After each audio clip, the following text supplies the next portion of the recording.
We spoke to the government here and they admit that security forces have killed dozens of people in the crackdown on these protests. Now they're blaming the violence on what they describe as elements within those protesters who they say are being encouraged and even funded by what they say are foreign terrorist organisations. They have promised to launch an investigation into the deaths and into the looting and burning of public and private property. Now, the Oromo region is this country's largest region. The Oromo are the largest ethnic group, and yesterday we travelled around 50 kilometres west of the capital, Addis Ababa, to an area that has historically been very anti-government. And this is our report. A member of the Ethiopian security forces shot mother of two Lalisa Kenna in her neck during a recent protest. When her condition began to deteriorate in hospital, she insisted her father take her back to her village so she could see her children. We went to demonstrate. They allowed us to pass the first checkpoint. At the second checkpoint, somebody threw a stone. Security forces then took action. People threw themselves on the ground. The people here are afraid to talk. This man insisted we hide his identity. He says police in his town arrest men who gather in groups of more than two. Our future is uncertain. We don't know whether we will be detained or killed. We are so afraid we don't even like walking on the streets.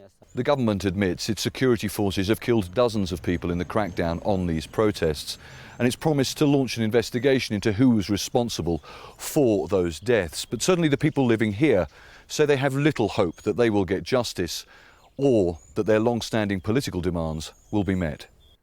The Oromo are the largest ethnic group in Ethiopia. They have long complained that the government has ignored their political, economic and cultural rights. Al-Jazeera has no way of independently verifying this video uploaded on the internet. Protests were recently sparked by opposition to the government's so-called Addis Ababa Integrated Development Plan.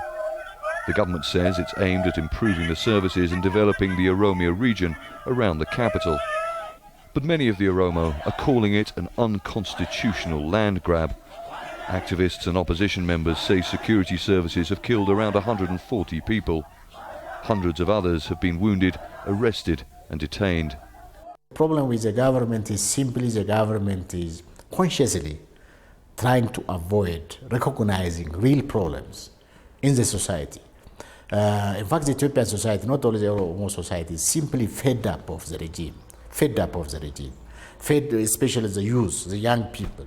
They lost hope, total hope.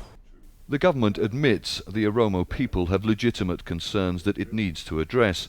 It says it has suspended the Addis Ababa Integrated Development Plan, and it blames the violence on individuals with links to what it describes as a terrorist organization. The implementation of the plan is basically a question over which only the people have the final say. Back at Lalisa Kenna's home, her son Dereje is too young to have any say in his future. He just hopes his mother doesn't die. Now, it's important to recognise that we contacted the government this morning and asked them to try and supply some sort of medical help to the lady in that package. The government have told us that they are indeed trying to do that and have assured us that she will get the necessary medical treatment.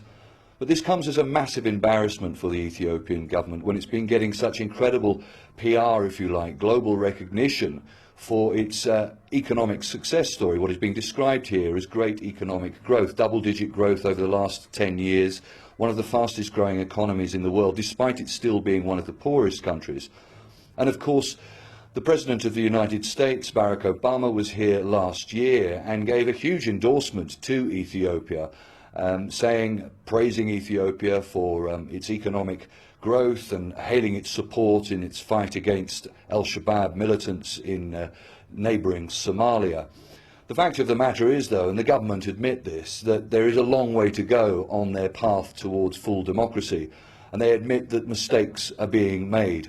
And as I say, this comes as a huge embarrassment to them and something that they have promised to look into and give the Oromo people more of a say in their economic, their social and their political rights.